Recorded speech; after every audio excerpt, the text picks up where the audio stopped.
Muito bem, pessoal. Então, a nossa aula do dia 24, nossa segunda parte da aula, né? Vamos continuar. Nós estávamos falando aqui de fontes internas, né? Nós íamos começar a falar das fontes internas de informação. Então, assim, pessoal, as fontes externas são aquelas que a gente verifica, aquelas que a gente analisa, que a gente tem, digamos assim, que a gente observa fora da empresa, tá?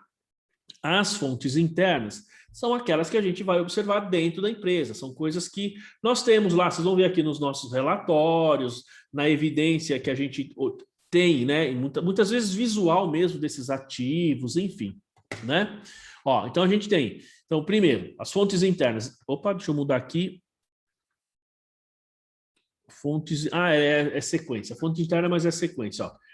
Evidências disponíveis de obsolescência ou dano físico de um ativo. Então, se um ativo ele sofreu um dano físico e ali, muitas vezes, ele tem esse dano, mas ele continua gerando benefício, só que ele não consegue produzir o que se esperava dele.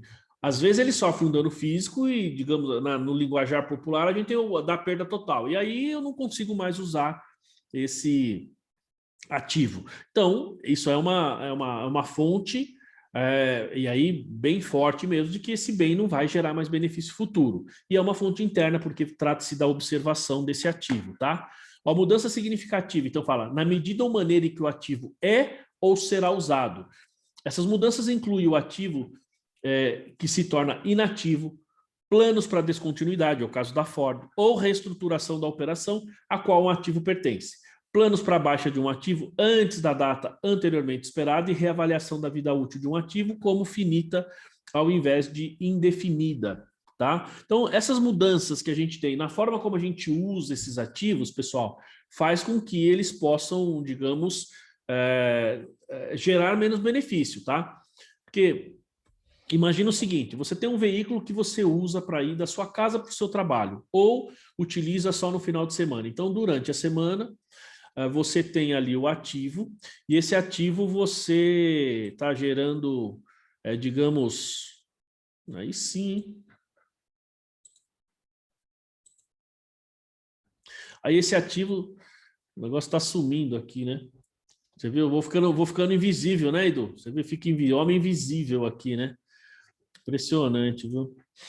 Essa plataforma é fogo, cara. Quando eu faço gravação das aulas, ó, eu tô bem pálido aí no vídeo, não tô não? Tô parecendo, não, tô parecendo que eu tô doente aí. O ideal é que eu ficasse assim, né? Ó, com a cor original, não é isso? Tá com a cor melhorzinha, né? Mas você vai ver que daqui a pouco vai ficar transparente, quer ver? A medida, ó, tá vendo? Ó? Sabe por que que acontece isso, pessoal? Acontece pelo seguinte, ó. Porque eu estou usando o Zoom, tá certo? E o Zoom, ele tem poucos, ou eu preciso aprender, ele tem poucos recursos de ajuste de vídeo, de áudio, infelizmente, deveria ter mais ajustes, né? E quando eu chego de manhã, eu chego, ajusto a luz, ajusto tudo. Tem aqui dois holofotes aqui. Eu tenho a lâmpada que está bem em cima de mim aqui, que eu deixo ligada também, que é uma lâmpada grande. E tem a janela, pessoal, do meu lado direito aqui, tem uma janela, está um pouco distante, mas tem uma janela. E aí, à medida que vai ficando mais claro, que vai o sol batendo na janela, vai ficando mais claro. E aí o ajuste que eu fiz de luz de manhã já não funciona mais. E aí eu vou ficando aqui o homem invisível, entendeu? Eu vou ficando pálido, assim, totalmente fora da cor, né? Eu vou ter que colocar uma cortina preta ali para bloquear a luz e eu controlar a luz, senão enfim. Mas voltando, já nem sei mais o que eu estava falando, que eu fico invisível, eu perco a memória, né? Eu vou perdendo aí a memória. Bom, estava falando que é a forma como a gente usa esses ativos, né? Então, às vezes, pessoal, imagina que você tem um veículo e você usa esse veículo ali na sua casa, tá? E esse veículo ali que você usa final de semana, você usa para passear, né? Passear com a namorada, com a esposa, né? Com o marido, tal. E aí, de repente, a situação apertou. Aí você fala assim: puxa vida, eu agora vou ter que fazer Uber, né? Vou ter que ser Uber aí para poder ganhar um dinheiro. Aí aquele carro que você tinha guardado, veja, lá na sua casa para simplesmente passear, se divertir aí, né, com a família, ele passa a ser agora, digamos assim, um carro profissional, né? Você usa todo dia. E aí, gente, vocês sabem que não tem jeito. O carro você usando no trânsito o dia todo, o tempo todo, o carro destrói, né? O carro, por mais cuidadoso que você seja, a gente tem ruas muito esburacadas, o esforço, né, no carro passa a ser muito grande, o desgaste. Então, uma vez feito isso, o que ocorre, você veja, você mudou a forma de usar esse ativo, consequentemente, é um indicativo de perda. Tá? Então você deveria, por exemplo, nesse caso efetivo, tá, gente? Você tem um carro que você muda e passa a usar como Uber, muito provavelmente você deveria reconhecer uma perda nesse caso. Agora, imagina aquele carro que você usa ele de vez em quando ali na diretoria e passa ele para os vendedores. Provavelmente você vai ter que reconhecer uma perda. Porque o vendedor, se ele está o tempo todo na rua com o carro, o desgaste aumenta consideravelmente, tá? Então, muito provavelmente deveria reconhecer uma perda nesses casos, tá? Bom, a outra coisa, a evidência disponível proveniente de relatório interno que indique que o desempenho econômico do ativo é ou será pior que o esperado. E aqui, gente, quando a gente fala que o desempenho do ativo vai ser pior, não é pior porque vai produzir menos por conta da economia, por exemplo. Diminuiu a demanda, esses ativos vão produzir menos. Então, uma queda na demanda, consequentemente, uma diminuição na sua produção, ele está atrelado a, como eu diria, ele está atrelado a uma observação externa e não interna. Tá? Então, você vê que estamos em recessão por conta da pandemia, você vai produzir menos, lógico que a sua máquina vai produzir menos. Mas esse não é um indicativo interno, esse é um indicativo externo, tá? De uma situação de mercado, ok?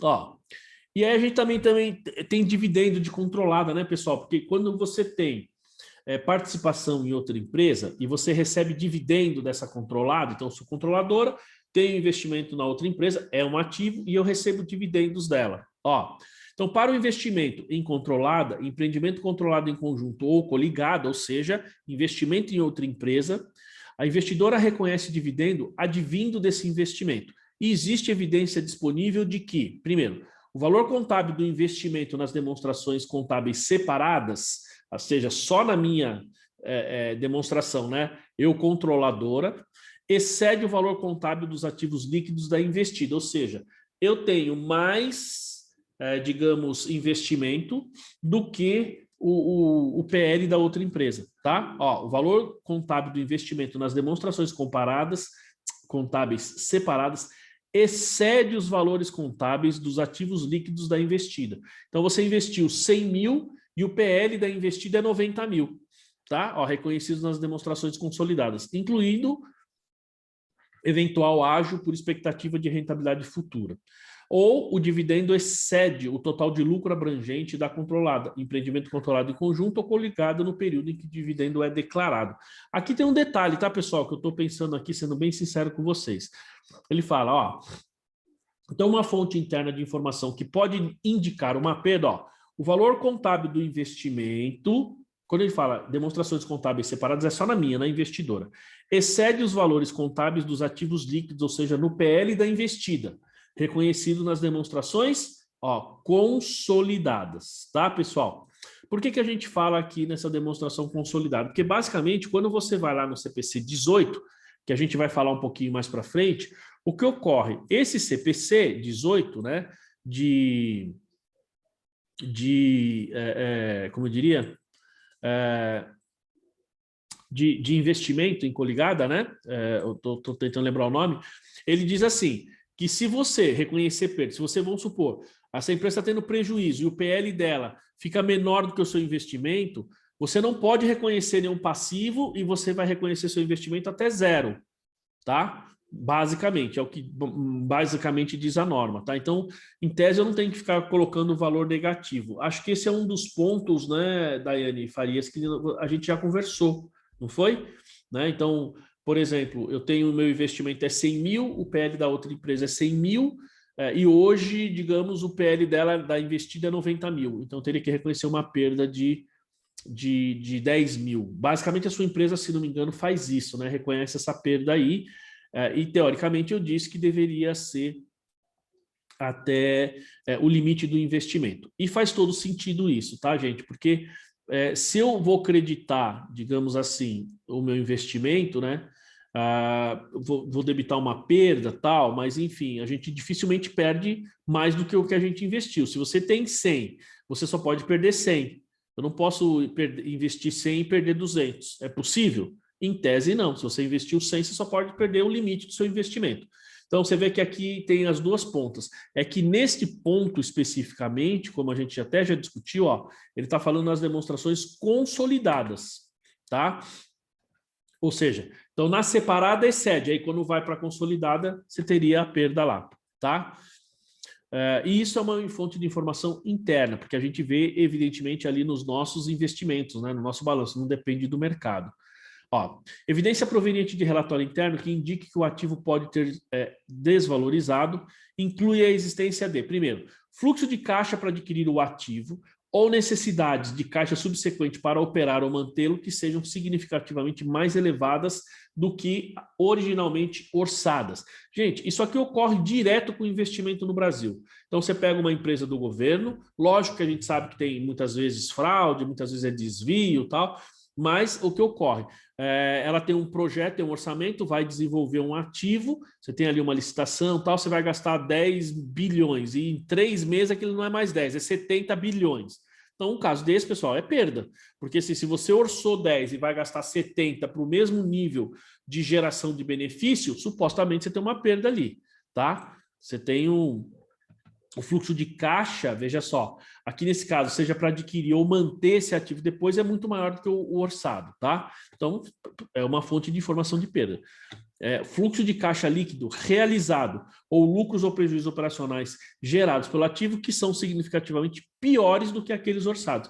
Aqui em cima ele fala fluxo de caixa ou necessidade para manter, e aqui embaixo ele fala dos resultados que esses ativos vão gerar. Então, se esses resultados eles são piores do que aquilo que você orçou, em tese você tem uma perda nesse ativo, né?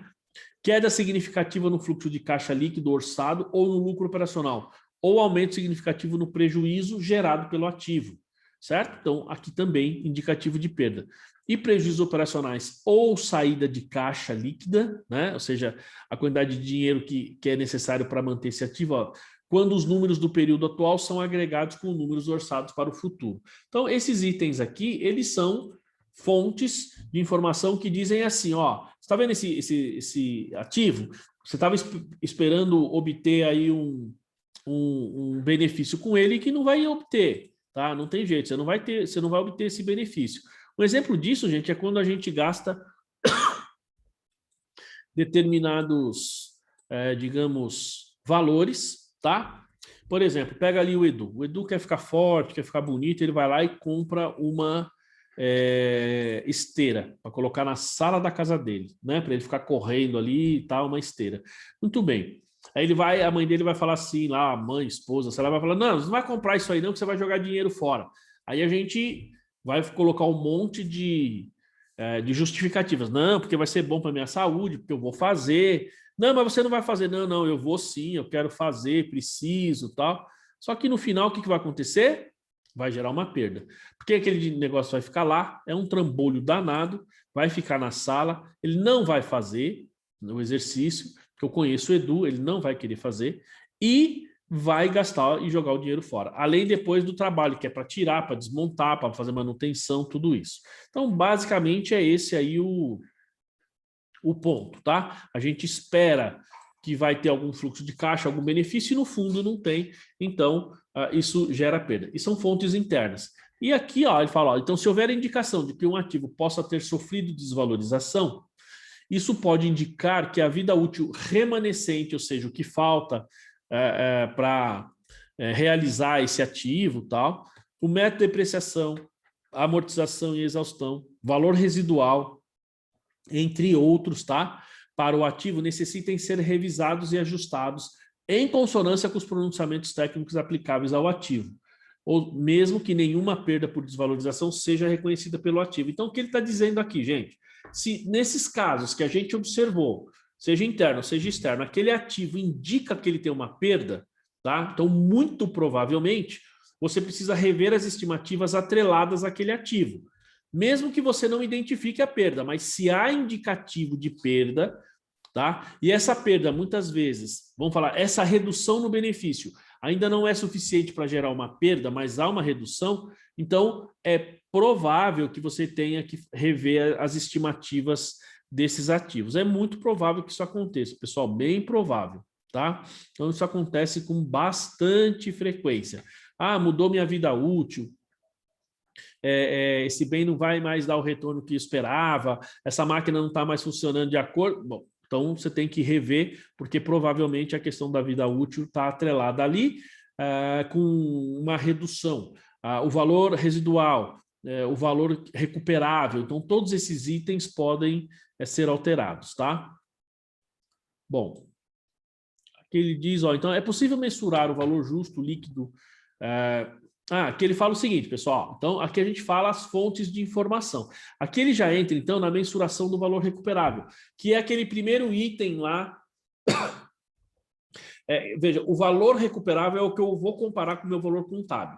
Então aqui ele vai falar como que a gente identifica esse valor recuperável. Ó. É possível mensurar o valor justo líquido das despesas de alienação, despesas de vendas, mesmo que não haja preço cotado em mercado ativo para o ativo idêntico. Então, quando ele fala o valor justo, normalmente, pessoal, a gente pensa no valor justo você pegar um ativo em condições parecidas, né? Em condições, digamos, adequadas para você poder comparar o preço do produto que você tem, o valor justo que você tem lá com o mercado. Só que tem produtos que você não tem no mercado. Tá? Então, o que ele está dizendo é assim, ainda que não seja um produto que você tenha efetivamente, ele pode realmente ser apurado. A gente tem outros... Voltou, pessoal? Travou? Vocês estão me ouvindo ou não? Sim, travou. Então, vamos lá. Até que parte vocês ouviram aí? Está falando que a minha internet está instável aqui. Agora tá parecendo um robô, você falando, professor. Ah, é? Tinha parado sua voz. Entendi. Então eu vou retomar aqui porque foi a minha internet. Então, quando travar ou ficar igual um robô assim, pessoal, vocês me avisem que nem a Daiane fez ali, para eu saber, porque se for o caso, eu tento mudar a conexão aqui, tá? Enfim. Então, eu vou voltar aqui desse ponto desse slide aqui. Então, a gente falou das fontes. Voltou aí, pessoal? Tinha travado, agora voltou, né? Sim. Agora tá ok. Eu mudei a minha conexão aqui. Quando vocês falaram assim, caiu, então travou, caiu aqui para mim pela segunda vez, então agora eu mudei de conexão. Bom, então é o seguinte, gente, quando a gente está falando, então, desses ativos, né, que a gente chama aqui ativos recuperáveis, então a gente viu as fontes internas, tal, só que é o seguinte, uma vez feito isso, aí eu vou mensurar o meu valor recuperável, que o valor recuperável vai ser o maior entre valor justo e valor em uso. Então, veja só o que ele fala aqui. Ó. Então, é possível mensurar o valor justo mesmo que não haja preço cotado em mercado, tá? Para ativo idêntico. Ele diz isso pelo seguinte, porque quando você tem um ativo, você vai mensurar o valor justo, normalmente a gente vai pegar esse valor justo, tá? E a gente vai fazer por meio da comparação que a gente tem com outros ativos. Basicamente a ideia mais comum. O primeiro input do valor justo é você ter cotação em bolsa. Então, o valor justo desse ativo é essa cotação. Tá? Então, tendo essa cotação em bolsa aí, essa cotação em, digamos assim, em mercado, por exemplo, ações, por exemplo, cotação do gado, enfim, e cotação de outros alimentos, né? Você tem café, açúcar, você tem a BMF aí que dá esse tipo de cotação. Uma vez tendo isso, ali você consegue medir o valor justo. Só que o segundo input do valor justo é assim, você não tem cotação em bolsa, mas você tem aquele produto sendo comercializado com bastante frequência no mercado. E aí você consegue comparar aquele produto, aquele ativo para venda, comparar com outros. Tá? Então, por aí a gente consegue identificar esse valor justo. Tá?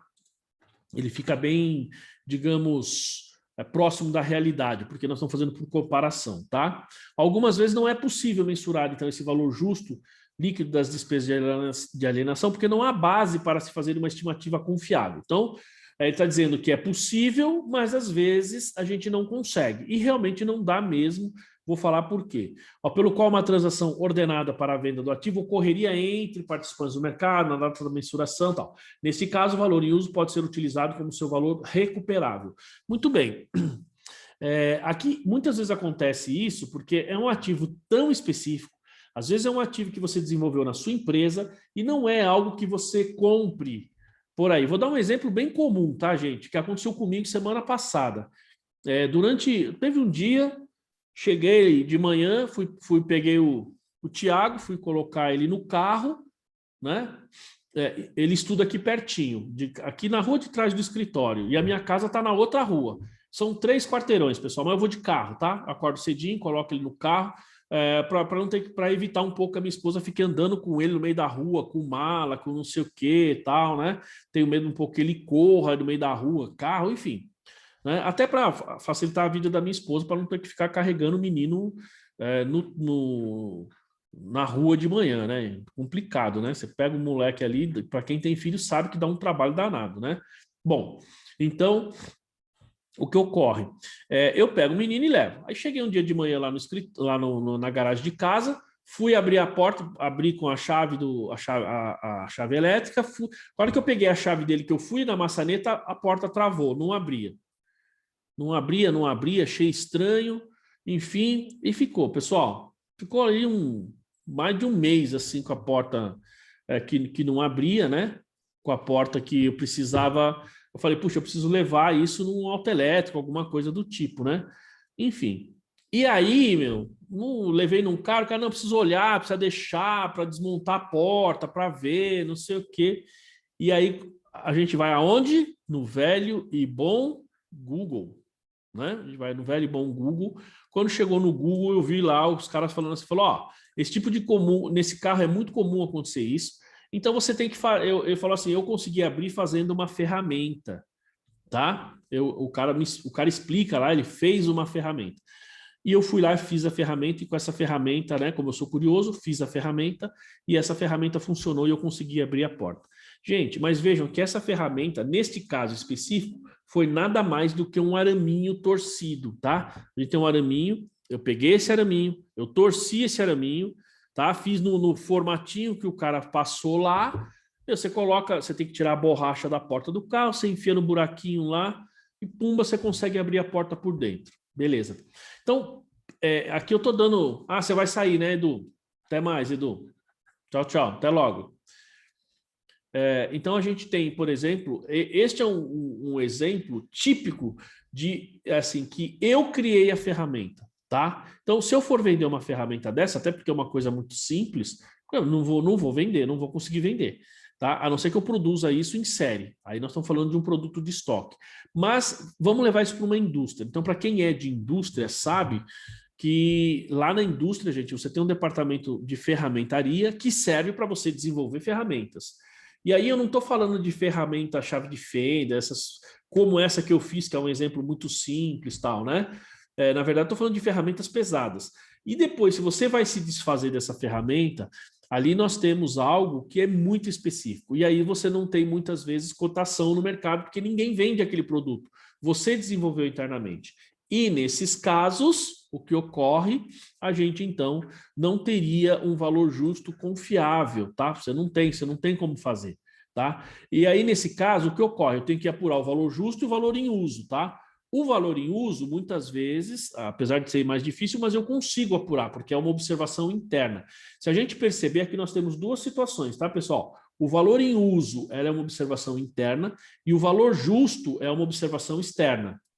Tá? Então, vejam que aqui, quando a gente pega ou vai apurar o valor recuperável, eu estou vendo o que é maior, aquilo que eu vou gerar internamente ou aquilo que o mercado me paga por esse produto. Então, dos dois eu pego o maior.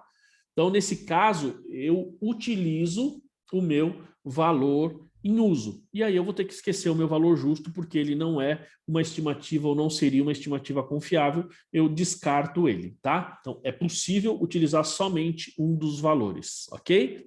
Ó, então, se não há razão para acreditar que o valor em uso do ativo exceda materialmente o seu valor justo líquido das despesas de vendas, então o valor justo líquido, né, dessas despesas de venda pode ser considerado como seu valor recuperável. Tá, pessoal? Então veja que aqui é o oposto, ó. Então, no slide anterior, ele fala assim, então você não consegue mensurar o seu valor justo, e aí o seu valor justo não é uma estimativa confiável, então eu uso o valor justo como valor recuperável. Aqui no slide seguinte, ele fala o oposto, ó. Se há razão para acreditar que o valor em uso do ativo exceda materialmente o seu valor justo líquido das despesas de vendas, então o valor em uso, ele é muito maior do que o seu valor justo. Então, o valor justo líquido das despesas de venda pode ser considerado como seu valor recuperável, tá? Por quê? Porque se o valor em uso é muito maior que o seu valor justo, então, na verdade, ele fala para você usar dos dois o maior, tá? Mas nessa situação, ele fala para você usar o valor justo, porque o valor justo, pessoal, estaria mais próximo da realidade da empresa, tá? Digamos assim, seria um número mais real. Por isso que ele fala isso. O valor recuperável, então, é determinado para um ativo individual. Então, isso aqui é algo que a gente falou lá no início. O valor recuperável é determinado para o ativo individual. Se não for o caso, então nós vamos usar, a menos que o ativo não gere entradas de caixa provenientes de seu uso contínuo, que são, em grande parte, independentes daquela proveniente de outros ativos ou grupos de ativos. Certo? Se for esse o caso, o valor recuperável é determinado para a unidade geradora de caixa. Ou seja, eu vou gerar um ativo individual. Se o fluxo de caixa que é gerado, ele não é gerado por esse ativo individual ou somente por esse ativo, ele é gerado pelo grupo de ativos, então eu vou usar a unidade geradora de caixa, tá?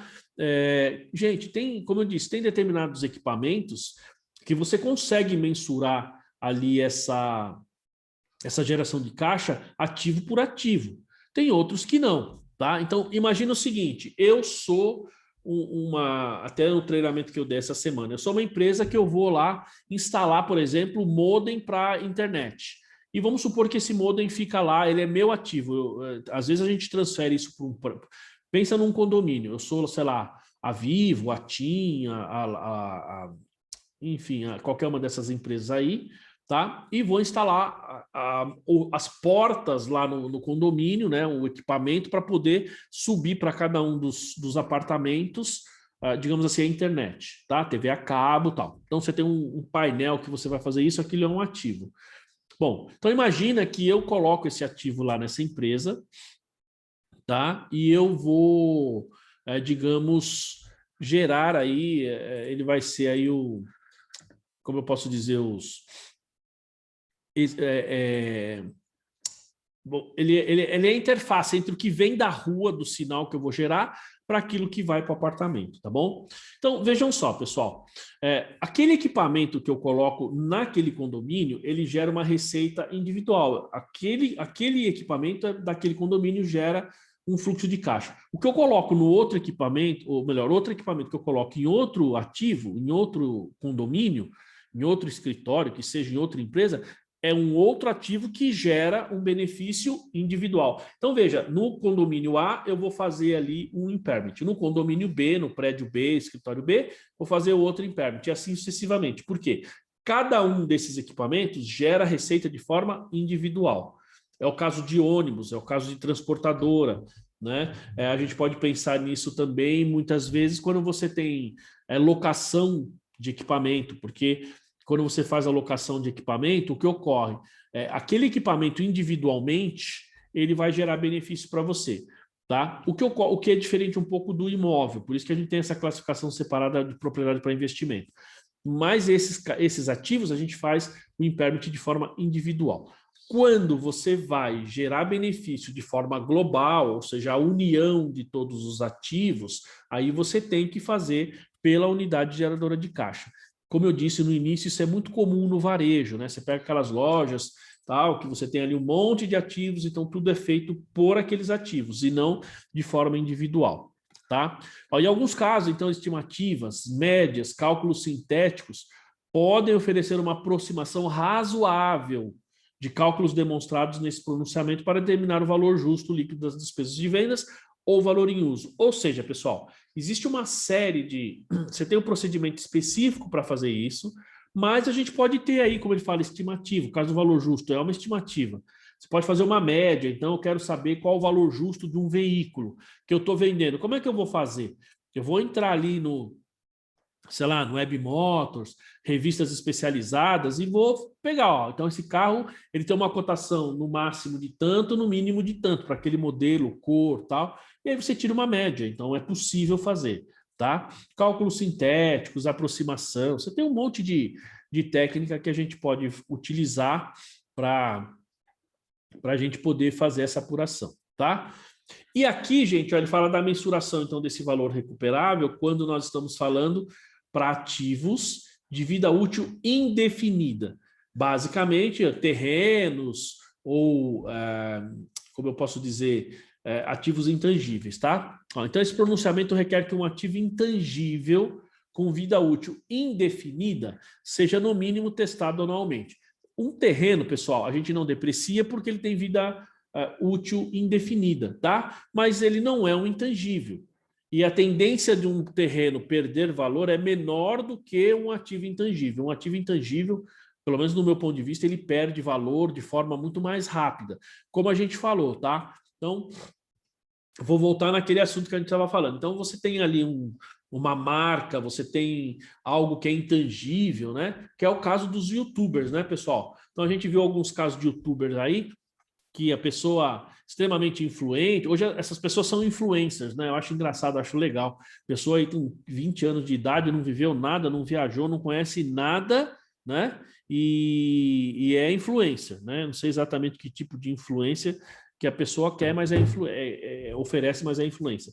E aí, assim, a gente viu alguns casos de pessoas aí que são famosas, tá? E as pessoas seguem milhões de seguidores, mas foram em festas aí durante a pandemia.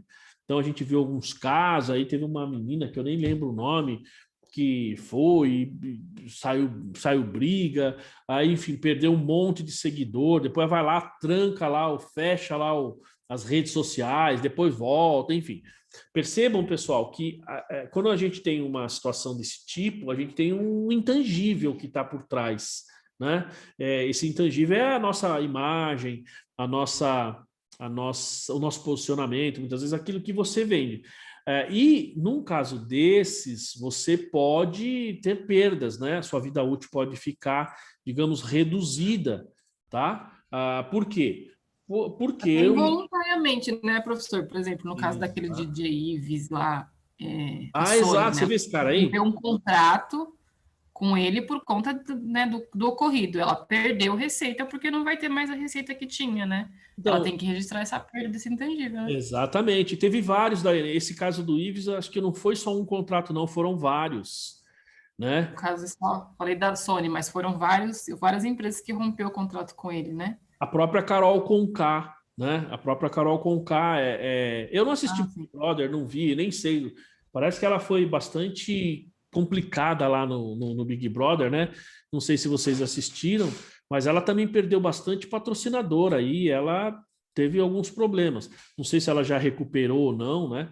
Mas assim, é aquilo que a gente falou, meu, hoje é impressionante. Esse posicionamento, ou uma atitude que você faz, que nem esse caso aí do DJ Ives aí, né? Que eu também não conhecia, parece que ele é do Nordeste, né?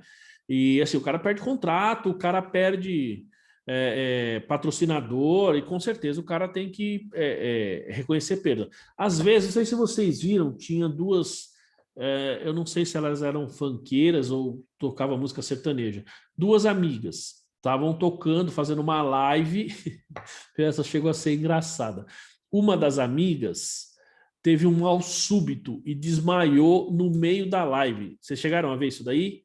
Alguém de vocês viu? Não, eu não vi, viram? não. Duas moças lá estavam cantando. Uma parece que era cantora e a outra era amiga dela, que cantava também e tal, né? O Regilson viu. Eu não sei se era funk, Regilson, se era sertanejo e tal, enfim, mas eu acho que era funk. E elas estavam lá cantando e a amiga teve um mal súbito da Anne e desmaiou no meio da live lá, apagou.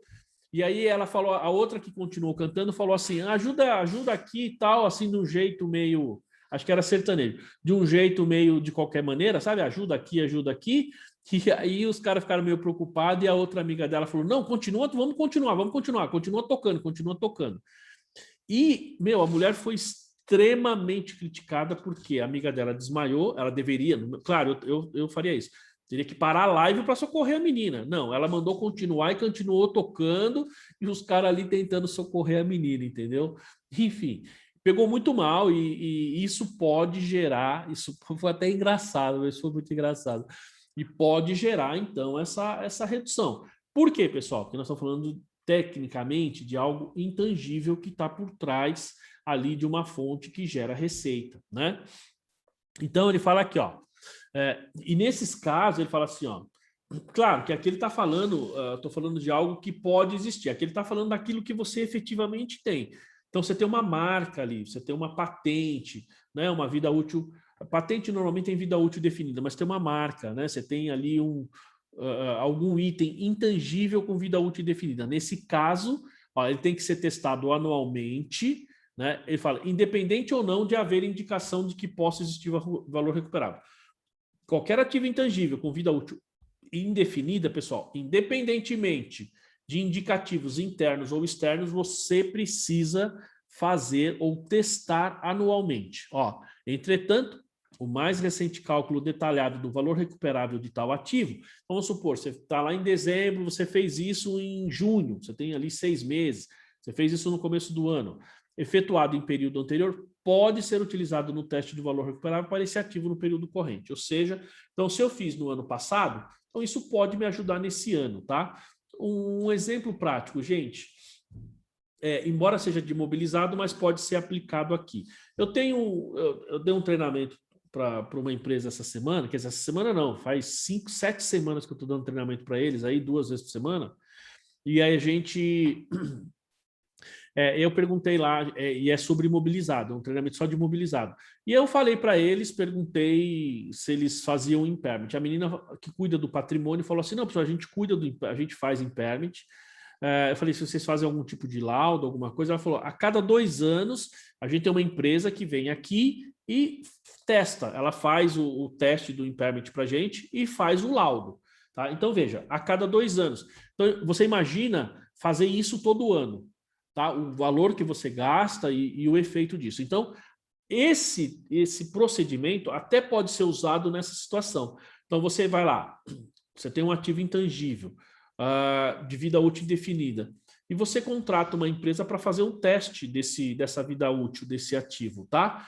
E aí, você não precisa fazer todo ano. Então, se você fez do ano anterior, no próximo ano, aquilo é base, pessoal, a não ser que tenham mudadas as condições de mercado, políticas, econômicas, enfim, até esses posicionamentos sociais, porque as normas não tratam disso, mas isso está no nosso dia a dia, não tem como fugir. Ou esse tipo de posicionamento social que a gente está falando bastante hoje aqui, ou político que seja, de alguma forma interfere nos benefícios dessa marca. Se não tiver nada desses procedimentos, então o último laudo que você fez, o último levantamento, o último impairment, ele pode ser válido, desde que nada tenha mudado basicamente naquele ano, tá? Então você pode fazer isso daí. Ó, e aqui ele fala então como que a gente apura esse valor justo. Ó, as despesas com a baixa, exceto as que já foram reconhecidas como passivo, devem ser deduzidas ao se mensurar o valor justo líquido de despesas de alienação. Então, gente, aqui nós temos assim, você tem despesa com baixa.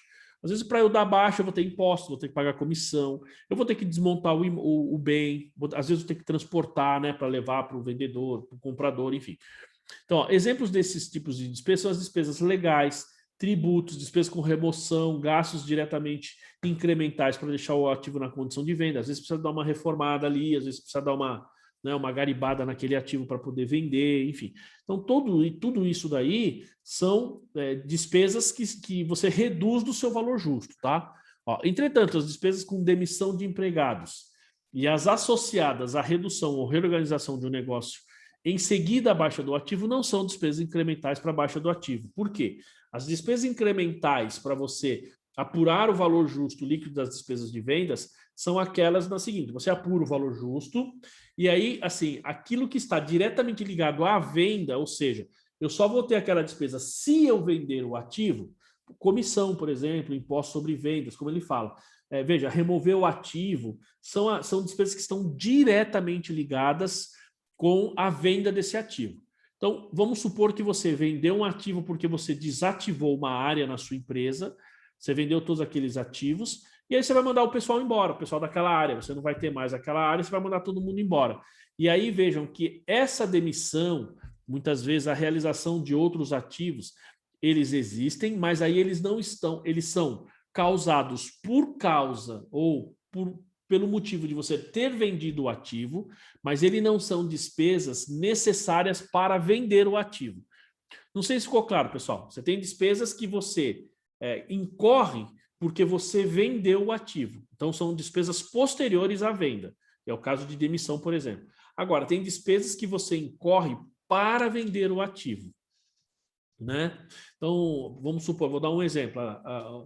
O noivo da Daiane lá que pedala, né? A Daiane também pedala, sabe bem. Tem bicicleta, sabe bem como funciona. Você vai vender uma bicicleta, o ideal antes é você fazer ali uma despesa de manutenção, né? Dar uma lavada na bicicleta, mandar ali na bicicletaria para, né? Dar digamos assim, uma lubrificada, tudo, para quando a pessoa vier ver, a bicicleta tá bom. Então veja que essa é uma despesa que eu usei para facilitar a venda, certo?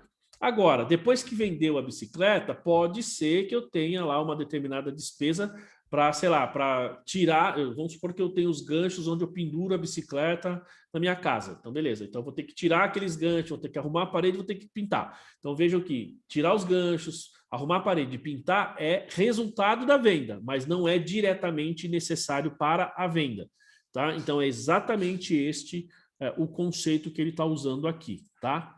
Tudo bem? Então, esse aí são as despesas com a baixa, tá?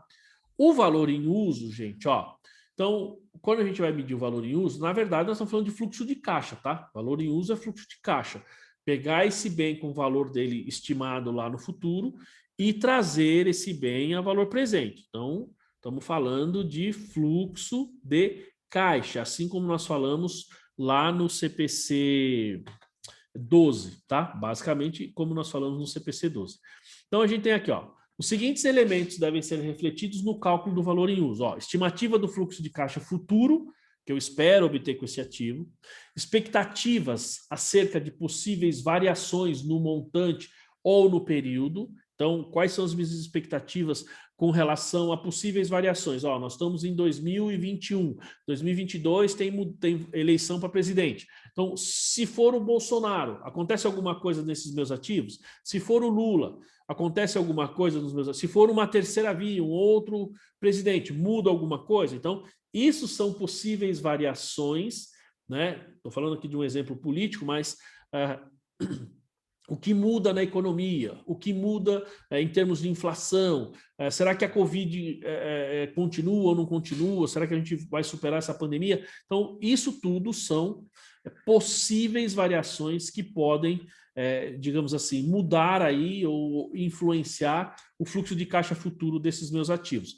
O valor do dinheiro no tempo, isso precisa ser considerado, inflação, tal, representado pela taxa de juros livres de risco. Ou seja, nesse caso, taxa Selic 4,25, pelo menos por enquanto, tá? Então, basicamente, esses itens a gente tem que considerar. Outra coisa, ó, preço pela assunção da incerteza, ou seja, qual é o prêmio? Então, quando eu vou trazer um item a valor presente, eu preciso considerar o risco envolvido e considerar o prêmio, ou seja, qual é o benefício, qual é, digamos, o lucro que eu quero obter para assumir aquele risco, que a gente chama isso de prêmio. Então, isso também vai fazer parte da taxa para trazer a valor presente. Ele fala aqui, e outros fatores, tais como falta de liquidez, ó, que participantes do mercado iriam considerar ao precificar os fluxos de caixa futuro. Então, se você não tem dinheiro ou não vai ter liquidez no futuro, isso de alguma forma interfere a manutenção, a vida útil desses ativos, ou numa avaliação externa, você não ter liquidez afeta o fluxo de caixa desses ativos? Às vezes sim, Porque uma coisa é você comprar um bem de uma empresa que está bem financeiramente. A outra, quando você pega uma empresa que está mal financeiramente, está precisando de dinheiro, você consegue baixar o preço. Muitas vezes você fala, vou te pagar à vista, o vendedor baixa o preço. E baixando o preço, você pode ter um valor em uso menor, isso vai interferir no fluxo de caixa daquele ativo, tá? Bom, aqui ele fala então dos passos, ó. A estimativa do valor em uso, lembrando que valor em uso, pessoal, é o valor presente dos fluxos de caixas estimados que este ativo vai gerar pelo uso. Basicamente é isso. Então, ó, estimar as futuras entradas de caixa e saída de caixa derivada do uso contínuo do ativo e de sua baixa final. Então, esse item A está falando assim, eu vou pegar esse ativo, eu vou utilizar ele aí por 5 anos, basicamente a norma aqui acho que fala 5 anos, a gente vai ver um pouquinho mais para frente, e ele diz assim, então você vai estimar isso para 5 anos, beleza? Beleza. E nessa estimativa eu vou considerar tudo que ele vai gerar de receita e tudo que ele vai gerar de saída. Então, que saída nós temos? Manutenção, reforma, enfim, tudo isso. E se ele tiver um valor residual lá no final. Esse valor residual no final vai ser uma entrada de recurso, porque você vai vender, ele vai recuperar, tá? Então, essa é a estimativa. Gente, você vai montar o seu fluxo de caixa, primeira coisa. Depois, aplica a taxa de desconto apropriada a esse fluxo de caixa. Quando a gente fala fluxo de caixa, estou falando, ó, tenho minhas receitas, os custos e o lucro que esse ativo vai me dar. Então, eu vou ter esse lucro mês a mês, um período no máximo de 5 anos, e trago o valor presente. A uma taxa. Às vezes, pessoal, são taxas específicas, taxas especializadas, dependendo do segmento se ele tiver. Mas ali eu preciso levar em consideração, como ele fala, o prêmio, voltando aqui um pouquinho, o valor do dinheiro no tempo, considerando inflação, taxa de juros e tal, e a taxa de juros livre de risco, que hoje seria a Selic. Agora, você também precisa pensar se, para esse tipo de ativo, que muitas vezes é específico, se a taxa de juros, a Selic, ela representa uma realidade ou não. Às vezes não. Então, você precisa usar uma taxa que represente essa realidade, tá? Bom, e aqui ele entra, então, pessoal, nas bases para montar esse fluxo de caixa, tá? Deixa eu acompanhando aqui para ver como é que nós estamos aí nos slides, porque a previsão aqui são 2 aulas, né? Bom, então, a gente tem essas bases aí para estimativa de fluxo de caixa. Ó. Então, ao mensurar o valor em uso, a entidade deve. Então, acho que são 3 aqui, tá vendo? São 3 itens, basicamente, que nós temos que considerar. Primeiro, basear as projeções de fluxo de caixa em premissas razoáveis e fundamentadas, que representem a melhor estimativa por parte da administração do conjunto, o range, né? Que é a área, né? O espaço que está vendo, de condições econômicas que existirão ao longo da vida útil remanescente do ativo. Peso maior deve ser dado às evidências externas. Gente, esse item A é muito importante, porque na hora que você está fazendo um fluxo de caixa, não sei se vocês já passaram por isso, está fazendo um fluxo de caixa, você está fazendo ali como se diz, a estimativa de um determinado business plan, né, um plano de negócio, um valuation, a tendência é a gente supervalorizar esses benefícios. Então, assim, você começa um negócio, né, vou pegar o exemplo do Regilson, se ele me permite, ele falou semana passada que ele trabalha numa empresa, tem um negócio dele que ele trabalha em casa lá. Muito bem. Quando ele trabalha em casa, ele vai falar assim, não, hoje eu estou com 5 clientes, e daqui amanhã, ano que vem eu vou estar com 10, no outro ano eu vou estar com 30 clientes. Então, sempre, quando a gente cria isso, é muito comum, né? Porque o negócio é nosso, porque a gente tem um envolvimento emocional, sentimental com esse negócio, a gente superestimar. Eu não sei se vocês já viram, pessoal, a gente que faz muita consulta de contabilidade no Google, então sempre que você acessa o Google lá, que você pede um vídeo, né, que vai aparecer lá no YouTube, e a pesquisa foi feita pelo Google, pelo menos para mim aparece bastante, não sei para vocês. Aparece sempre propaganda desses cursos do pessoal que vende, como se diz, que vende processos aí para a área contábil, para escritório contábil. Vocês já viram ou não? Alguém já viu? Assim, tem um lá que o cara fala assim, tem alguns que são cursos de... Não, então você vai fazer esse curso aqui, esse curso é para a gente gerar melhora nos seus processos internos, tal, até aí tudo bem. Mas tem um que fala assim, não, você não pega cliente, você tem poucos clientes, bom, isso aí é porque você não está vendendo, não está sabendo vender o seu escritório, porque você manda para o cliente, você prefere mandar o DARF para o cliente, a guia para ele pagar, ou você prefere vender uma solução para ele? Já viram esse tipo de propaganda? É bem interessante. Aí tem, a Daiane disse que viu ali, né, Daiane? Aí tem um cara lá que ele fala assim, vem fazer o curso comigo em tal data, que quando você fizer, você vai ter 30 novos clientes por ano. Tem um cara que fala que com a técnica dele você consegue 30 novos clientes por ano em média, tá? Isso significa, pessoal, nós temos aí mais de 2 clientes por mês. Para escritório de contabilidade, claro, tem cliente que pega até mais que isso, mas você não consegue manter uma média dessa todo mês. Para isso, você tem que ter um escritório grande, tem que fazer bastante propaganda, porque quanto mais cliente você tem, mais divulgação as pessoas fazem, mais indicação. Percebe? Então, na minha opinião, você simplesmente achar que você vai pegar 2 clientes, 3 clientes por mês, eu acho um pouco de supervalorização, acho supervalorizado. Pelo menos é a minha visão, né? Não sei o que vocês acham aí, mas é basicamente isso que a gente tem que tomar cuidado, tá, pessoal? Porque às vezes a gente faz premissas nos mais itens né, nos mais diversos itens. E as premissas, elas são totalmente fora da realidade, a gente supervaloriza isso, né? Então, é muito ruim. E aqui no fluxo de caixa não pode ser igual, tá? E lógico, ele fala, ó, peso maior deve ser dado às evidências externas, beleza?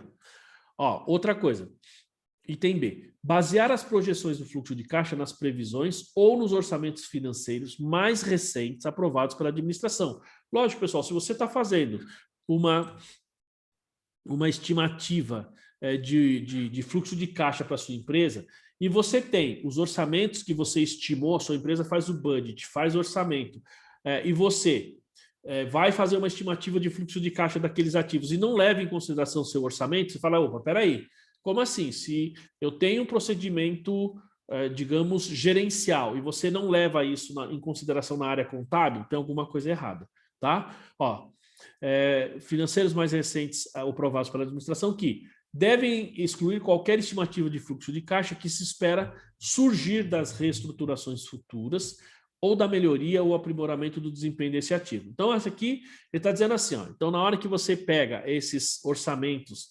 essas projeções feitas pela administração, de novo, ali é muito comum falar assim, não, então nós vamos fazer uma melhoria, nós vamos fazer uma reforma nesse ativo, aí esse ativo então vai produzir 2 vezes mais. Ele está falando que esse tipo de estimativa, embora estejam lá nos budgets, nos orçamentos, a gente não deve considerar. Por quê? Porque ainda não é efetivo. Eu tenho que considerar, nós estamos falando de ativos, e para considerar valores presentes dos ativos, eu preciso considerar aquilo que eu tenho hoje. E o que eu tenho hoje é o ativo da forma como ele produz hoje.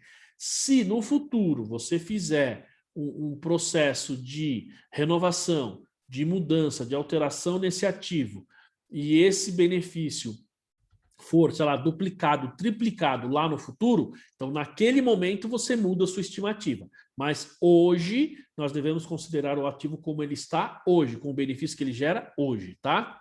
Ó, as projeções baseadas então nessas previsões devem abranger, como regra geral, o período máximo de 5 anos. Mesma coisa, como eu disse a vocês, tem que ser 5 anos, a menos que se justifique fundamentalmente um período mais longo, tá? Então, em tese, 5 anos. Ó, e C, ó, estimar as projeções de fluxo de caixa para além do período abrangido, ou seja, para além dos 5 anos, abrangido pelas provisões ou orçamentos mais recentes, pela extrapolação das projeções baseadas em orçamentos ou previsão, usando taxa de crescimento estável ou decrescente para anos subsequentes, a menos que uma taxa crescente possa ser devidamente justificada. Bom, pessoal, você vai projetar aí seu fluxo para 5 anos, você está falando de um ativo, a taxa ela tem que ser, digamos assim, as projeções do fluxo de caixa, né? Ela tem que ser ou estável ou decrescente. Dificilmente ele fala assim, você pode até usar uma taxa crescente para aquele ativo, a menos que seja justificável, tá? A não ser que você tenha um ativo que é aquele que ele vai gerar mais benefício no final da vida útil. Isso vai demorar 3, 4, 5 anos. Aí tudo bem, mas mesmo assim precisaria, de alguma maneira, justificar isso.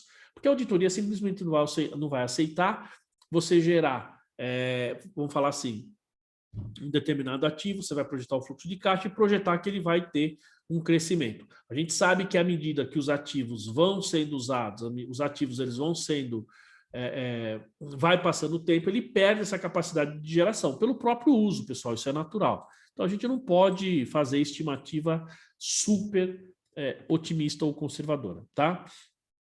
Então essa taxa de crescimento não deve exceder a taxa média de crescimento, tá? Uma vez que você tenha, né, de longo prazo para produtores, setores da indústria ou países nos quais a entidade opera, ou para o mercado no qual o ativo é utilizado, a menos que se justifique. Bom, pessoal, está falando aqui o seguinte, então você vai, tudo bem, eu vou fazer uma taxa crescente, beleza, eu vou usar uma taxa aí de, sei lá, 15%, então eu acho que aquele ativo, ele vai gerar a cada ano 15% a mais de benefício.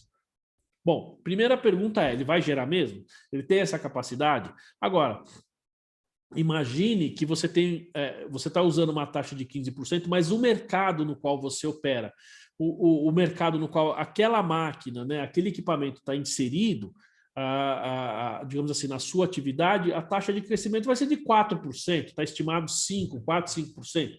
Peraí, se o mercado mundial, se a produção nacional vai crescer 4%, por que a sua empresa vai crescer 15%? Por que aquele ativo vai gerar um benefício 15% maior a cada ano? Não justifica, não tem muito sentido pensar dessa maneira, tá? Então, a gente precisaria ter muito claramente, tá, pessoal? Digamos assim, como eu posso dizer, isso precisa ficar muito claro de que você não está super estimando esses fluxos de caixa, tá? Que, como eu disse, a gente tem que tomar cuidado porque é uma tendência isso acontecer, certo? Bom, então a administração também deve avaliar a razoabilidade das premissas sobre as quais as atuais projeções se baseiam, examinando causas das diferenças entre projeções passadas de fluxo de caixa, né? E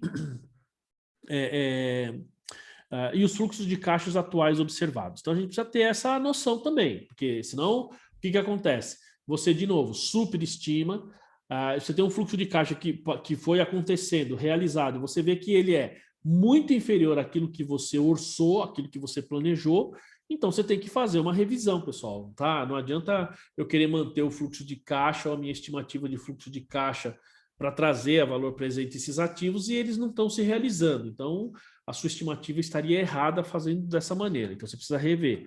A administração, então, deve certificar-se de que as premissas sobre as quais suas projeções estão baseadas, que elas são consistentes com os resultados observados no passado, garantindo que os efeitos de eventos ou circunstâncias subsequentes, ou seja, você tem certeza que o passado está certo e isso garante que o futuro vai estar ok, né?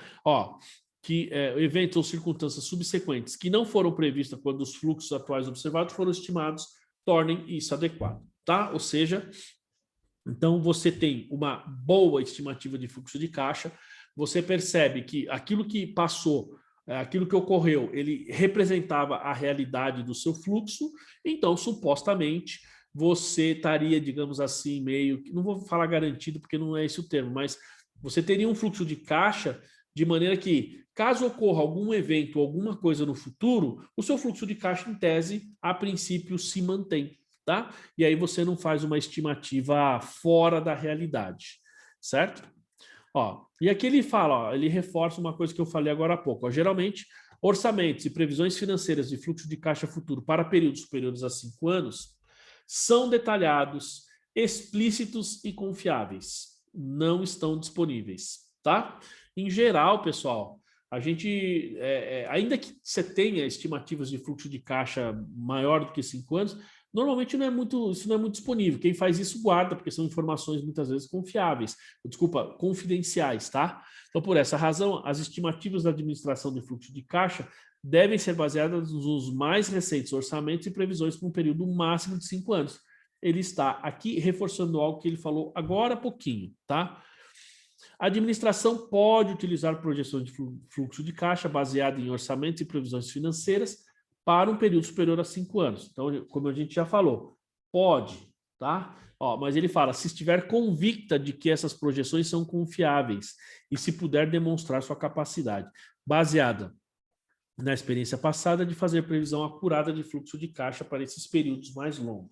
Gente, eu já ouvi, né? Não vi, ouvi casos de que você tinha empresas no Japão, por exemplo, que fazia orçamentos já com base aí, digamos assim, para 100 anos. As empresas faziam um budget para 100 anos para frente, tá? Então, vejam, quando você tem uma empresa que faz um budget para 100 anos, 50, não precisa nem ser tão longe, para 10 anos, 15, 20 anos, pessoal, a empresa tem que ter muita estabilidade, tá? Então, você pega, por exemplo, Estados Unidos, tá? Ultimamente passou por um período aí com o Donald Trump, que gerou um pouco não, acho que na minha opinião bastante turbulência aí, né? Econômica, principalmente política e tal. Agora, quando você faz isso, por exemplo, no Japão, ou mesmo na China, que é um partido comunista que está no poder e tal, dificilmente esse partido vai sair. Então, você consegue fazer uma projeção para 20 anos porque você tem uma estabilidade, você sabe como funciona. No Brasil, eu diria que isso é muito, mas muito difícil, tá? No Brasil é muito difícil você pensar, digamos assim, em termos de estabilidade e tal, assim, você ter certeza, né, como ele fala aqui, ó, né, você ter certeza de que esses períodos, essas suas estimativas estão ok. Então, muito complicado. Ó, as projeções, então, de fluxo de caixa até o fim da vida útil de um ativo, então, elas devem ser estimadas pela extrapolação das projeções de fluxo de caixa baseadas em orçamentos e previsões financeiras, usando uma taxa de crescimento para anos subsequentes, tá? Então, projeção de fluxo de caixa até o fim da vida útil do ativo. Estou falando, ele fala isso porque você pode ter um ativo, imagina que você vai usar 15 anos. A norma está falando você usar 5 anos. Então, se você vai usar toda, a estimativa vai ser por todo o fluxo, desculpa, por toda, eu ia falar fluxo de caixa não, mas por toda a vida útil desse ativo, então você tem que usar, ele fala, usando uma taxa de crescimento para anos subsequentes. Essa taxa deve ser estável, tá? Ou decrescente, a menos que um aumento na taxa seja condizente com informações objetivas dos padrões de ciclo de vida do produto ou setor econômico. Se apropriada, a taxa de crescimento deve ser zero ou negativa. Como a gente falou, pessoal, você está projetando o fluxo de caixa ao longo do tempo. Quando chegar lá na frente, depois de uma certa idade, o rendimento vai caindo. Não tem jeito. Você pega aí o Regilson, rapaz jovem, né? Quando esse menino era moço, bem moço, meu, cara pegador, meu, pegava todo mundo. Queria nem saber, tá certo? Ele é jovem, rendimento lá em cima. Hoje, não tá pegando nem gripe mais, né, Regilson? Ou seja, né? Então, eu tô falando de você, mas me vejo aí nessa situação. Quando eu era moleque, a gente tava lá, né? A gente era firme e forte. Aí você vai ficando velho, meu, o que vai acontecendo? Você casa, né? Lógico que você não vai, se você casou, você não vai ficar pegando mulherada por aí, né? Mas você casa, pessoal, muda assim. Quando você é jovem, você não tem aquele gás todo. Posso falar das meninas também, das duas Dayanes aí. Hoje nós temos Daiane ao quadrado, né? Quando você tem aqui as Dayanes ao quadrado, o que acontece? Elas são jovens. Você mesmo, Regilson, você mesmo é um cara jovem. Estão aí no ritmo, né? Na pegada mesmo. Aí estou falando de trabalho. Então, você quer crescer, você quer evoluir. A Daiane já conversou comigo sobre isso, né, Daiane? Fazer curso, estudar, fazer controladoria e tal. Aliás, Daiane, em agosto, se Deus quiser, vamos começar a controladoria, hein? Se Deus quiser. O Eduardo disse que vai ser o aluno número 1 e vou começar o curso mesmo que só tenha ele. Mesmo só tendo ele, nós vamos começar o curso, né? A Daiane falou, né, Daiane, que você queria fazer depois controladoria, não é isso? Para crescer e se desenvolver tecnicamente. Bom, isso tudo faz diferença, pessoal. Isso tudo a gente faz quando é mais jovem. Quando eu era mais jovem, pessoal, hoje não, hoje já estou mais sossegado. Mas quando eu era mais jovem, meu nome era trabalho. Eu arrebentava de trabalhar, não tinha horário, final de semana, nada. Meu, trabalhava muito. Graças a Deus que eu fiz isso lá atrás, porque hoje... tem pessoas que falam assim para mim, puxa, você tem bastante experiência. Eu estava num treinamento aí, Aí eu fiz um comentário lá, né? Um comentário que não tinha nada a ver com o curso. A menina falou assim, pô, professor, mas o senhor também sabe de tudo, né? Aí eu dei risada, falei assim, não é que eu sei de tudo, é que eu já vivi bastante coisa, já li, né? Leio, estudo, vejo, tal. Então, é essa coisa do gás. Quando tá jovem, você quer se desenvolver. Mas quando vai ficando mais velho, a taxa vai caindo, né? Você já diminui o seu ritmo, na verdade, você já quer trabalhar um pouco menos, quer curtir mais a família, não é verdade? Então, esse é natural. E para esses ativos, pessoal, pensando agora, levando isso para ativos, que é o caso, não é diferente, tá? Quando a gente pensa nos ativos, no começo da vida útil, a gente vai ficar com bem 20 anos. A não ser que seja um imóvel, tá, gente? O imóvel, ele teria uma taxa, na minha opinião, de crescimento zero. Ele pode até gerar mais receita na frente, mas o benefício, basicamente, ele vai se mantendo ao longo do tempo, tá? Você pode ter um aumento, digamos assim, na receita por conta do aumento de aluguel, esse tipo de coisa, quando for o caso, mas você também vai ter aumento de condomínio, se for, ou despesa de manutenção. Então, o efeito lá no final é mais ou menos o mesmo. Agora, quando você está falando de um ativo lá na produção, a tendência é literalmente de queda, tá? Por quê? Porque o ativo numa máquina na indústria, pessoal, depois de um certo tempo, ela reduz bastante a sua capacidade de produção, não tem jeito. Então, eu não posso usar a taxa de crescimento, né, que vai elevar, digamos assim, o ativo. Ou é zero ou é para baixo, né? Enfim, só ver aqui um pouquinho. Tá. Que horas são? Então, faltam 20 minutos. Ó, quando as condições estiverem favoráveis e atrativas, né? Então, ó, possivelmente, concorrentes entrarão no mercado e restringirão o crescimento. Esta é outra realidade, pessoal. Portanto, as entidades têm dificuldades em exercer, ou melhor, exceder a taxa média de crescimento histórico a longo prazo. Por exemplo, 20 anos para os produtos, setores econômicos ou países dos quais a entidade opera ou no mercado no qual o ativo é utilizado, tá? Então, eu vou detalhar um pouco mais isso. Ó. Ao utilizar informações de orçamentos, previsões financeiras, tal, né? A entidade tem que considerar se as informações refletem premissas razoáveis e fundamentadas. Ele fala isso logo lá nos primeiros slides aqui, quando fala dessas bases para estimativas. E se representam a melhor estimativa por parte da administração quanto ao conjunto de condições econômicas que existirão durante a vida útil, ou seja, se esses orçamentos, essas previsões, essas estimativas que você faz hoje, se elas existirão, se elas atenderão ou se elas estarão de acordo com essas entidades, com essa projeção lá no futuro, tá? Então, ó, pessoal, a gente sempre tem, ó, quando as condições estiverem favoráveis e atrativas, possivelmente concorrentes entrarão no mercado, né? Então é assim, você tá lá você lança um produto, esse produto... veja, pessoal, a gente pode pensar no Viagra, né? Porque eu já li uma reportagem há um tempo atrás, há um tempo não, há bastante tempo sobre isso, né? O Viagra, por isso que tem a patente, né? Ele é feito, você faz a patente e você tem um certo tempo de explorar o mercado, porque você criou aquilo. Mas o que acontece? Eu já dei esse exemplo. No Viagra, quando quebrou a patente, então entram outros produtos concorrentes. E aí os fluxos de caixa da fábrica, né, que produz, vai ser menor, porque você tem concorrente, né? Então, à medida que você vai efetivamente avançando com essa produção, vai passando o tempo, esses ativos, e aí você tem uma entrada de novos concorrentes no mercado, a tendência é de queda, né, de redução. Então, esse é um outro fator que reforça o fato de você não ter, digamos assim, uma taxa crescente, uma taxa, ou considerar esses casos por períodos muito longos, tá, pessoal? Ao fazer isso, você estaria, então, fazendo uma projeção que não reflete a realidade, tá? Então, isso é, digamos assim, algo bem importante que tem que ser considerado, né? A gente pode pensar o Regilson, quando ele é novinho, moleque, tá ali e tal, quer pegar a mulherada, tal, não sei o quê, vai atrás, mas quando ele chega numa certa idade, meu, que ele entra lá no colegial, na faculdade, a concorrência é gigante, tem um monte de cara lá bonito, bombado, pegando a mulherada, e a gente fica ali só olhando, né, Regilson? A gente não pega mais nem gripe mais, não é assim? As meninas também, né? Querem, quando tá mais jovem, tal, novinha, quer arrumar um namorado, tal, mas depois que, meu, cai num certo lugar que tem uma concorrência enorme, já era. Difícil.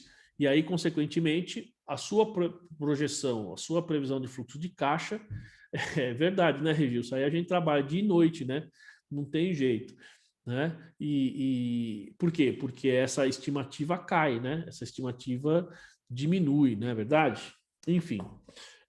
Bom, dúvidas, pessoal, até aí não? Certezas? Só dar uma olhadinha aqui na minha estimativa aqui. Tá. Só uma dúvida que eu sempre pergunto, porque eu trabalho muito com lucro real, essas perdas são dedutíveis, né, professor? Porque fazem parte da atividade, né, da empresa, né? Posso deduzir isso no meu Então, imposto. vamos lá, que perdas você diz? Vamos Quando supor. tem uma perda, quando você reconhece a perda do impairment, Também, essas perdas de ativo, no caso.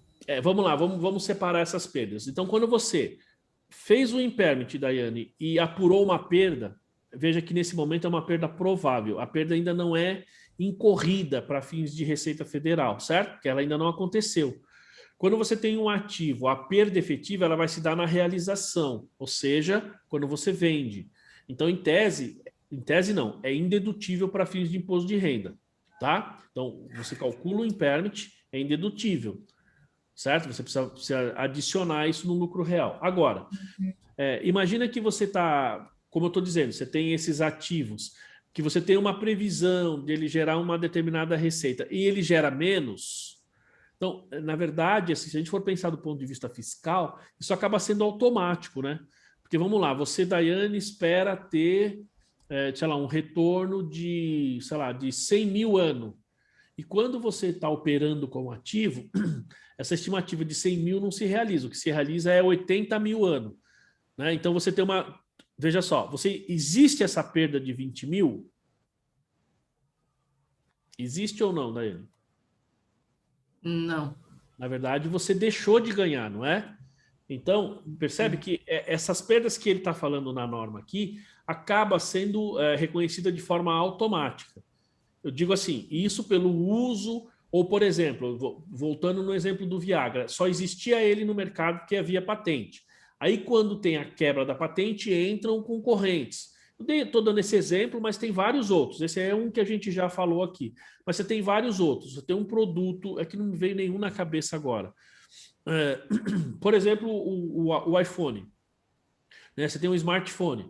Então, você tem lá um período que você só tem ele. De repente, entra um concorrente. Então, a expectativa da empresa, ela reduz. Mas aí, veja, se é esse tipo de perda que você está falando, na verdade, não é uma perda, eu deixo de ganhar. Então, falando, a empresa está tendo perdas. Não, a empresa está deixando de ganhar, porque ela, de repente, perdeu o mercado para um concorrente. E este tipo de, digamos assim, é automático no reconhecimento do seu resultado, certo? Porque você estimava 100 e agora você vai ter um ganho de 80, então você tem um ganho menor. Tá? Agora, tem casos que nesta entrada de concorrente você tem perda mesmo. Aí você pode ter perda. É muito comum, por exemplo, bar. Bar é muito comum isso, né? Você pega um barzinho que eu digo de balada, bar à noite aí, né? Às vezes você tem um bar que é a sensação e de repente abre muito próximo um outro bar também. Então, quem gosta de sair à noite, claro que sempre vai ter um público, mas o que acontece? A tendência é que as pessoas vão migrar para esse novo bar. Então, vocês podem reparar, pessoal, que bar, em geral, tem vida curta. Já repararam nisso, não? O bar abre e tal, faz sucesso, depois de um tempo ele fecha. Às vezes ele abre no mesmo lugar, com outro nome, mas é o mesmo dono, é o mesmo tudo, mas ele muda. Por quê? Porque senão ele não passa a impressão para o usuário de que é um novo bar. E se ele não faz isso, todo mundo migra para outro bar, aí efetivamente você pode ter perda, porque aí você passa a ter prejuízo, né?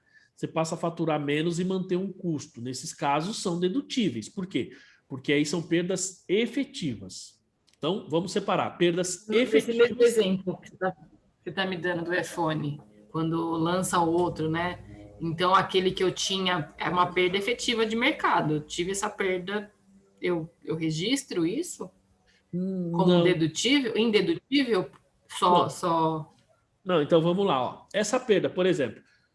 Então, mas vamos lá. Você é a pessoa que tem o iPhone ou você é a Apple? Você produz o iPhone? Qual o ponto de vista? Eu sou a Apple. Você é a Apple, né? Então, vamos lá. eu tenho uma receita de 100, certo? Só tem a Apple, só tem o iPhone. Aí sai uma legislação ou cai a patente, pode entrar os concorrentes. Às vezes isso demora pouco, viu, Daiane? Dependendo do produto, o cara faz uma pequena mudança, o produto é praticamente igual, mas isso não quer dizer que ele não possa usar, entende? O produto é muito parecido. E aí o que acontece? A sua estimativa, então você tinha uma estimativa de receita aqui, e nesse momento a sua estimativa vem para cá. Mas aí não é uma perda, aí você deixou de ganhar. Entendeu? Aí você nem reconhece perda nenhuma, na verdade.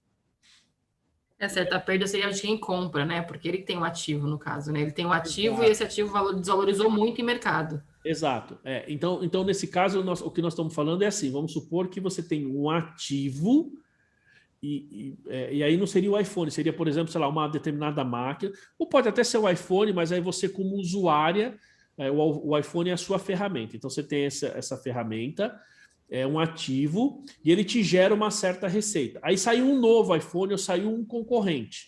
E aí o que acontece? O seu fluxo de caixa vai reduzir. Então, aquele ativo que você tem, ele não vai gerar a expectativa que você imaginava. Então, se isso acontece, nessa projeção de fluxo de caixa, você tem, digamos assim, teria que... não é exatamente reconhecer uma perda, porque o que nós estamos falando aqui, eu estou projetando ele no fluxo de caixa futuro, certo? E aí eu estou dizendo que ao longo do tempo, dificilmente eu vou projetar o fluxo de caixa de um iPhone, de uma máquina, de um equipamento, ao longo do tempo, sempre crescente. Porque vai chegar um tempo que isso estabiliza. E no caso de ativos, a tendência é que seja estabilizado com queda. Essa é a tendência de determinados ativos. Pensa numa loja. Pensa numa loja. Quando você abrir uma loja, você vai fazer um fluxo de caixa, vai fazer um valuation dessa loja, né? Você acha que a tendência é sempre de crescimento? Não. Não, é o mesmo caso. Ela vai crescer um certo tempo. Quando chega um determinado tempo, ela estabiliza, né? Agora, vamos supor que ela está num crescimento, só tem ela ali. É o caso de uma padaria. Você mora num lugar que não tem padaria. O cara vai lá e abre uma padaria. Então ele vai fazer o impairment da padaria dele, não só de um ativo. Ele vai fazer da padaria inteira. Quando ele vai fazer da padaria inteira, ele vai ver que tem um crescimento. Então ele fala, eu vou projetar o fluxo de caixa dessa padaria para 5 anos. Beleza.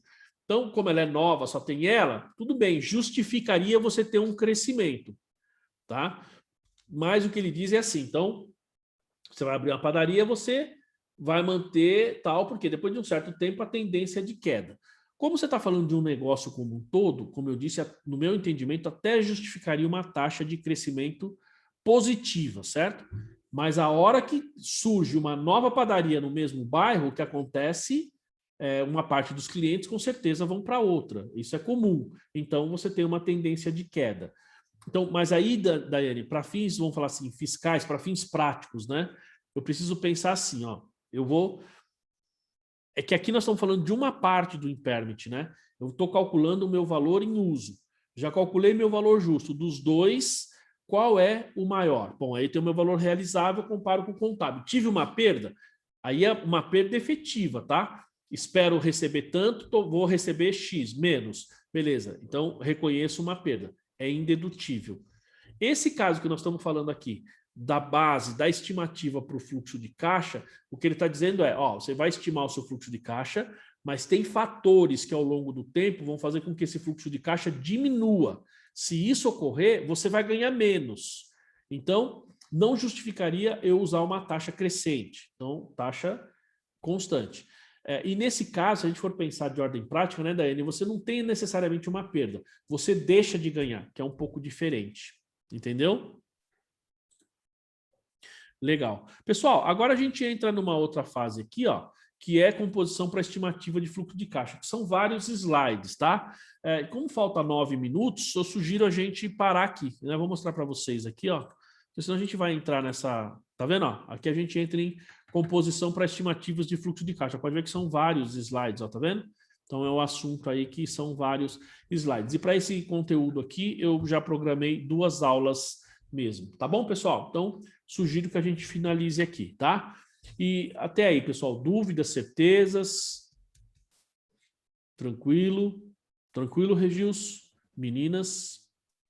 Tranquilo. Dayanes. Aí é Daiane, hoje é Daiane ao quadrado, né, Dayanes? Muito bem. Então tá bom, pessoal. Então a gente vai ficando por aqui, tá bom? Tendo alguma dúvida aí durante a semana, vocês já estão acostumadas, pode me ligar, mandar mensagem. E semana que vem, no mesmo bate-horário, bate-local, para a gente finalizar então esse conteúdo aqui. Tá bom, pessoal? Beleza? Bom final de semana a todos. Bom final de semana aí, pessoal. Obrigadão, hein?